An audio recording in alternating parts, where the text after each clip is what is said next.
All right. Well, good afternoon, everyone, and welcome to the TEA LEA SPED webinar for March 14th. Thank you for joining us. If you are still working and if you're on spring break and joined us, thank you for that as well. We know many of your colleagues across the state might be on spring break. So this is going to be recorded and we will have it posted quickly so that you can share and push the information out to your friends if they didn't join us today. So we have a few topics on the agenda just to keep in mind, and a reminder that the Q&A is open, so you can submit questions that will go to the presenters today based on what the topic is. And then it really does help us sometimes with some of our FAQs, but the chat feature is not enabled, so we won't be taking live questions or responding to chats today. So we have 3 items on our agenda for today. We've got Ed O'Neill, who's going to start with us for next gen monitoring. Then Huck's going to share a little bit about family engagement, and then Michelle's going to wrap us up with some dyslexia stuff. So thank you all again for joining us today, and I'm going to turn it over to you, Ed. Sure. I just wanted to provide a couple of updates as far as where we're going and how things are progressing with conceptualizing the next generation of monitoring. Obviously, we're in cycle 5 right now. Next year will be cycle 6, and then for the 25-26 school year, we will restart with the next generation of monitoring. The first thing we're working on is that next 6-year cyclic schedule. So we are making some adjustments and some modifications to it based on stakeholder feedback. For example, some of our state schools like Texas School for the Deaf, TJJD and things like that, they were on a historical calendar that was different than the 6-year cycle. So we will be dropping them into the 6-year cycle. Another element that we are making the adjustment based on stakeholder feedback is where SSA members fall within the cyclic schedule. And that's the biggest adjustment we're making. There was feedback that we've received that for SSAs, it's very challenging if they have multiple districts in the same cycle group at the same time. So, if right now we're in cycle 5, group 2, if an SSA had 2 or 3 member districts going through monitoring right now, that is a lot to manage. So the ask was, could we spread SSA membership across the groups and cycles to create a situation where no SSA had multiple members falling in the same group within the same cycle. So we are working on that. We're working on distributing it across that.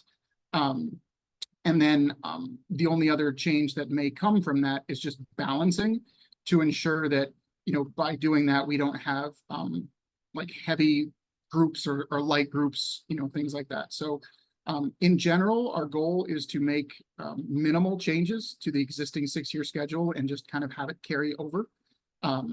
But, we are making those few adjustments that I mentioned. As far as timeline, our data team is working to mock it up right now. Our expectation is that the next 6-year calendar or the next generation monitoring calendar will be publicly available in June.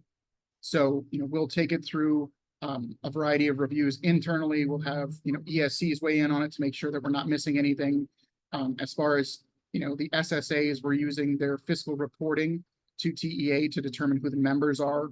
But like the first 6-year cycle, once we engage in the 6-year cycle, unless there's some extenuating circumstance we missed, we won't make changes to it. This past 6 years, the only changes we've really made have been, obviously during COVID, we had to make a series of changes and just push the whole group forward. Hopefully we'll never experience anything like that again. But the only other change we made was newly formed charter schools, and a charter that was newly opened, newly approved. We were very purposeful in where we put them in future cycles and future groups. Beyond that, that was really the only change I can think of. Obviously as LEAs or, may close or consolidate or change, where they are wouldn't be impacted by the group. But, once we establish the new 6-year cycle, we'll establish it based on the data. We've asked ESCs to get us any information that they know of related to potentially changing SSAs by May, so we can include that. So if you happen to be an LEA that's considering joining, forming, departing from an SSA, it's more so forming or joining, just so we can keep that balance and keep that request. Obviously, if an LEA were to leave an SSA or an SSA were to dissolve 5 years from now, where those LEAs would still remain the same because it doesn't have any impact on anyone else. It's really if you're forming or joining an SSA, if we can know that and by May 15th, that's a space that we can try to make those adjustments. Because after that point, we're working on making the list accessible, building all the web postings and things like that. So that's where we are with that. And then obviously as we continue to roll forward into the summer and into the fall, we'll talk more and more about any other adjustments we're making to monitoring as we look at the next year 6-year cycle related to things like self-assessment or desk review. But that's where we are right now. So yeah, if you have any questions or thoughts, or that you're expecting to make any change related to an SSA, communicate that to your ESC, or you can email myself directly or Anna, and she can get it to me as well. So that's all I have. Thank you, Ed. I appreciate it. And thank you for sharing that the feedback from the SSA was included in the next cycle and how it was calendared out, because I know that they were really willing to provide that feedback. So I'm sure they're happy that we provided that. One quick question that I know might come up is there's not going to be any expectation that if an LEA is in cycle 6 that they won't be in cycle 1. They could have kind of a quick turnaround. Okay. No, absolutely not. That might be a question that comes up. So that's one of the things that I did work with the data team that we actually made. I know we did it minimally that there wouldn't be a 1 year. There would be at least a 1 year. I think our goal was a 2-year gap. So that should mean that no one in cycle 5 happens before cycle 2, and no one in cycle 5 happens before cycle 1. No one in cycle 6 would happen before cycle 2. We tried to make a 2-year gap. That's the goal. Again, we'll have ESCs, we'll have the SSA kind of stakeholder group that helped us, kind of gave us the feedback the first time, look at things like that. That is the goal. We'll try to make sure that happens. We want to create that space as much as possible. So perfect. Thank you. I figured I'd throw that question out there because I know it might be one that, comes in, and now the webinar gives them some information about it. So no, it's a good question. Yeah, it was definitely something we contemplated. And I can remember when I would be a district administrator, I would not want to be in cycle 6 and then pop up again in cycle 1 the next generation. So we try to be really purposeful and not have that happen to anyone. So perfect. Thank you, Ed. And again, if there's any questions, put them in the question or email them to myself or Ed, and we'll make sure that we take them for that feedback. We appreciate it. So, all right, Huck, we have you up next. Anything else, Ed? No, ma'am. Perfect. Thank you. All right, Huck. Hi, all. Can you give me a thumbs up, Anna? Is everything good with my screen? Okay, thank you. Looks perfect. Hi, everybody. I'm Huck Spear. I'm the Family Engagement and Outreach Coordinator within the Office of Special Populations and Student Supports. And one of the things that I manage and do is the SPPI-8, State Performance Plan Indicator 8, which is a parent involvement survey. And it's that time of year again for those of you who are know about this and are used to it. So I'm here to talk to you today with some updates about that, an overview of that, and also connect a couple dots with what Dr. O'Neill just mentioned. So just as a reminder or an FYI, I will be providing a PDF of this to Anna. So she will be presenting. If anybody who wants or needs a PDF of this presentation, you will get it, or you can get it through Anna. So just an overview of the survey or what this is. It's one of the federal requirements that all states require a report. And this one is the percent of parents with a child receiving special education services who report that their child's school facilitated parent involvement as a means of improving services for children with disabilities. And so the way that we go about doing this is a survey. And that survey, as you may know, well, I'll mention, first of all, it's through a grant with Region 10 who does it, and they have a contract, or they contract with Gibson Consulting to perform the nuts and bolts and operations of this survey. They will be a lot of the contact for any technical assistance required. And as I'm sure you know, the state of Texas is rather large, both geographically and the volume and number of students we have. And so one of the things that's important to know about this survey is that with some exceptions, not all school districts or not all LEAs or take this or do this survey every year, nor do all, with a few exceptions, nor do all students in an LEA are chosen for this survey.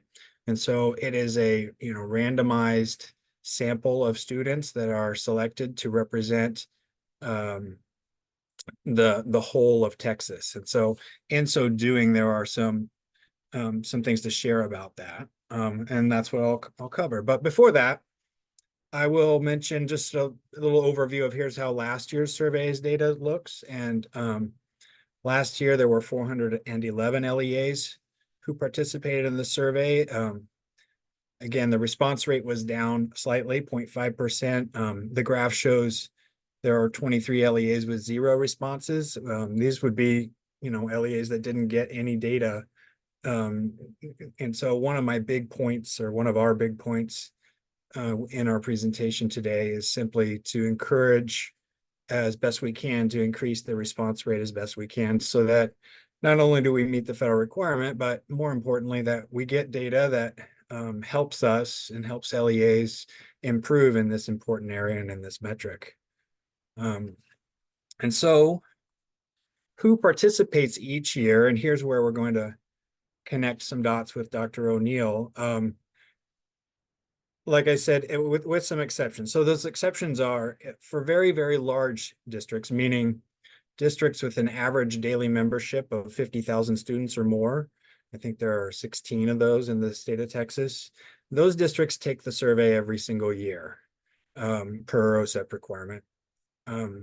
All other school districts take it once every 3 years.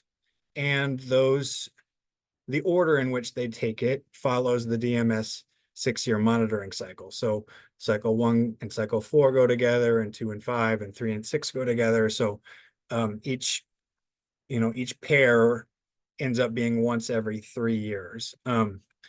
And where it connects with what Dr. O'Neill was saying is that because the DMS cycle is being updated, there will be some changes to who is in this year's, which LEAs are in. So if you were to compare the LEAs in this year's chosen for this year's survey with the previous time 3 years ago, you would see some differences, and that's because of the kinds of changes that I will refer you to Dr. O'Neill for.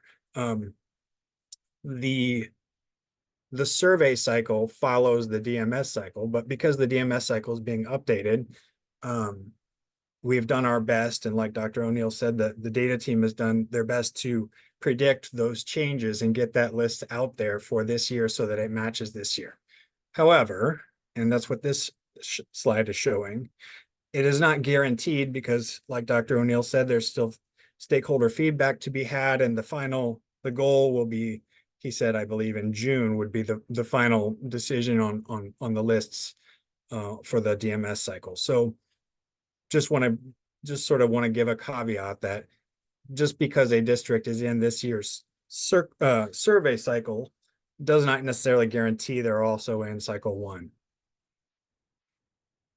Okay, so now going on to the nuts and bolts of how we can, again, my other main point or learning objective here would be to what we can do, how we can best administer this survey so that we increase response rates.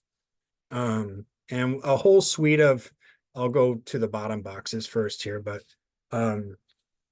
we've created a whole suite of templates and FAQs and documents and flyers and postcards and sample emails and sample texts that districts can use to help outreach their families. And the other box shows like there's an online portal through Gibson and with all those resources, and includes a live response rate dashboard. So a district can look at, for instance, how their families are responding every hour or every minute. It's live. So those are options in terms of whichever option I'm about to illustrate a district chooses. Those are all resources that are available. Now, the top two boxes, basically there are two two distribution choices that an LEA has. So an LEA, the traditional one would be that an LEA would receive which students are on their list. And again, not all students are selected unless, again, there are some very small districts where all students would be selected. But again, the majority, it's a randomized sample of their students. So they would get their list of students selected. And they would then fill in the blank columns for the email, the contact email, and the contact phone number for those families. And they'd use that list to then outreach those families and send them the resources and call them and ask them to please do the survey. The other option number 2, would be the same. They get their list, they fill in the contact information, but then they turn around and they give that list back to Gibson, and they leverage Gibson because Gibson then does the legwork of calling those families and asking those families to complete the survey. We don't have like last year, roughly 2/3 of districts chose option 2. And there are many, many districts who do the legwork themselves, choose option 1, and they do it beautifully and they do it well, and their response rates vastly outstrip the state average. And we encourage that, and that's wonderful. However, one of my main messages here is if a district isn't sure or is on the fence, or there's a lot going on right now, there's STAR testing, there's telepaths, there's a lot of things to do, and this seems like one more thing, we would encourage districts to consider option 2 and leveraging Gibson, providing back the contact information and letting them do it. The data here, this slide shows, is that when Gibson gets involved and does it, the response rate is roughly 10 percentage points higher. That being said, even if option 2 is chosen, of course, school districts are welcome and expected to remain involved in the process, use the live response tracker, use the resources. All those things are still valid. So, okay, here's my last slide. Our next steps or our key dates, a couple that aren't really on here, but I was informed last Friday, I guess that would be the 13th. Is that right? No, that's yesterday. Last Friday, I think a letter was sent to all superintendents and all LEA SPED directors. The letter was from Dr. Justin Porter. It explained the survey, what's upcoming, and gave it instructions and so on and so forth for them. Yesterday, which is the 13th, that one I got right. Daniel at Gibson told me that all SPED directors or their contacts received their invitation to the webinar and their portal link. So that's already happened yesterday. You all can look for that email. March 27th is a big day because that's when Gibson does the webinar, and this gives all the instructions that the LEA contact needs, usually the SPED director, in terms of what are the resources, where are the resources, how to use the resources, how to do all this work. Between March 27th and April 8th is the prep time. And again, this would be either where a district prepares their lists and their resources for themselves, or prepares their lists and then returns it to Gibson to leverage them, excuse me. The survey opens on April 8th and is 6 weeks until May 17th. That entire time is a time where the resources get used, outreach to families, phone calls get made, any technical assistance that families might need to help complete the survey, and that we're, of course, monitoring the live tracker on the response rates within the dashboard or within the portal. After it closes, we compile the data all summer long, and we publish a report in the fall. There's a webinar also that goes with that publication, and then each LEA who participates will receive their own sort of LEA specific, specific data.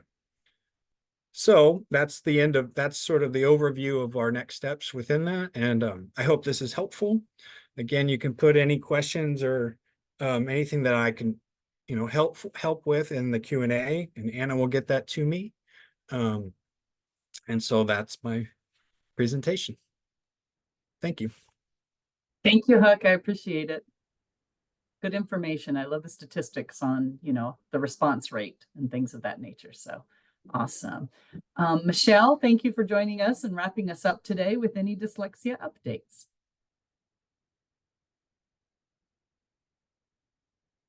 And we're seeing your screen. Perfect. Okay, good. I just didn't click my mic on there, so apologies. All right, so today's dyslexia update, I'm going to include a couple of things. The location of the handbook draft. We're going to take a quick look at that draft and some of the changes that are there, and then I'm going to show everyone where they can go, the link for submitting a public comment about the draft. So first, I like to always walk everyone through where do you find that draft. So you're going to start with the index A to Z. And then click on S. And then look for special education. There it is. Click on special education. And then click on dyslexia. And then if you scroll down just a little bit, there is this gray box that has everything you need to know about House Bill 3928. And in this paragraph right here, you will find the draft for our dyslexia handbook. So let's start with the handbook here. So the passing of House Bill 3928 impacted our handbook, and there were changes that had to be made. And so let's open this up. And I'm going to scroll up to the top. Hopefully that won't make you dizzy. Sorry about that. As we go down, you can see the dyslexia handbook, a beautiful new cover. Like I said, I'm going to kind of walk you through just a couple of pages, not everything that was updated, because there's just some little wording in there that may have been changed just to make sure that it follows and aligns with House Bill 3928. But I love the cover, so if you haven't seen it, what a great job. Thanks to Kelly. And then I'm going to show you the appendix, and I am not going to scroll through this whole thing, so don't worry. But right here, you can see that we have shortened the appendix. Appendix A is frequently asked questions. Appendix B, overview of special education. All right, and then this should work. Let's hope that it does. All right, great. Hopefully you guys are seeing figure 2.5. All right, I see a shaking head over there. Thank you, Ann. All right, so figure 2.5 was updated. And one of the main things is down here in the box, we added the overview of special education for parent form that is required now. So that was put in here. Right, and that's the main thing. This is actually in chapter 2. So I'm going to jump to chapter 3. Page 31. And again, this talks about the overview form. I just wanted to point that out, that you can also go to SpedText, and that overview form that we were talking about for parents is in 27 languages available at SpedText, and that was included in the handbook. And then also, I'm not sure, I didn't write the page number here, but anywhere where we have, here's an example, where it said English learner, that has been changed. English learner, or ELs, was changed to emergent bilingual students, or EBs. So all of that was changed in there. And then let's see, at the bottom of page 34 and moving on to page 35, that provides guidance for the required member with knowledge regarding the reading process, dyslexia and related disorders, and dyslexia instruction. Moving on to 35, just a little bit more. It outlines the training requirements for school districts if their member is not a licensed dyslexia therapist or does not hold an advanced dyslexia certification. And the trainings that they would have to do for the person who doesn't fall into any of those categories are right here in the bullets. Attend our TDAs, TA's guidance for comprehensive evaluation of specific learning disability, and then document that the member has training in current research and evidence-based assessments that are used to identify the most common characteristics of dyslexia. Okay, and then I'm going to take you to Oh, I want to point out another thing here. Sorry. Notification and permission. This wasn't in the previous handbook, but you can see when an FIA is recommended, it lists what parents should be provided. All right, now I'm going to jump to 43. Okay, and on page 43, you can see that we have a new figure for a pathway for identification and provision of instruction for students with dyslexia.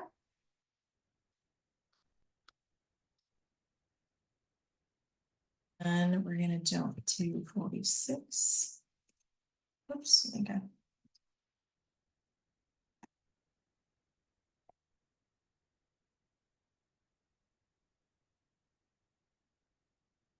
Right. And then you can see right here that standard protocol dyslexia instruction was replaced with evidence-based dyslexia instruction.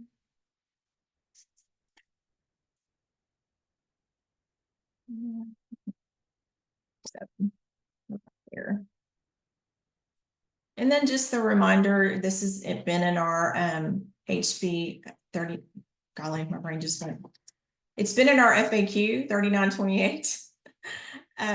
But I just wanted to state it here. Evidence-based dyslexia programs and instruction are considered specially designed instruction, SDI, and therefore a special education service. So just that reminder that to receive an evidence-based dyslexia program, you can only do that under a special education.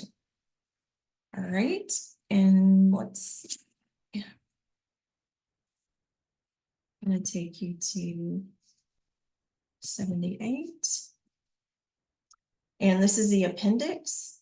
So the appendix was updated. It is basically our FAQ that we have for House Bill 3928. Sometimes I want to say 2839, so 3928. They're too close. I don't know. So I have to think about that sometimes. But anyway, the FAQ and the questions and answers that were in the handbook for the 2021, those have been combined. And that's what you will find in the appendix. So you're going to see lines all there because it was all added. And it's probably been, there's a couple of changes to the language, again, just to align with House Bill 3928. Okay, so that is a quick review of the handbook. So now I told you I would take you to public comment, where to make a public comment. I'm going to start back here at this A to Z index. I'm not really at the beginning. Let me go one more. There we go. Okay, beginning. So our A to Z index, I'm going to go to State Board of Education. So I'm going to click on S.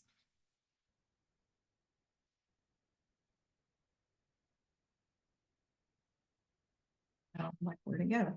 Here we go. There we go. And when you get to the State Board of Education site, if you scroll down right here where it says related content, in this box down here, it says comment on proposed SBOE rules. Click on that. And then scroll down again. And the second one, 74, right here, 74.28, students with dyslexia and related disorders. At the very bottom of this paragraph, it says send a public comment on proposed amendment. And if you click on that, then you will find this page right here to make a public comment on the handbook. All right, that is all I had today. Thank you. Thank you, Michelle, for going over the changes. I always encourage people to look at the FAQs because there's so much information. So it's nice that it's now part of the handbook as well. And thank you for taking them to the site on where to make a public comment. Hopefully, absolutely, that we'll get some feedback on that. So I appreciate it. So again, we're going to make sure that this recording gets posted quickly, and then we'll encourage you all to share with your friends and your colleagues, and then we'll make sure that the ESC special education directors push it out and encourage people to watch this recording as well. Thank you all so much for joining us this afternoon. Bye-bye.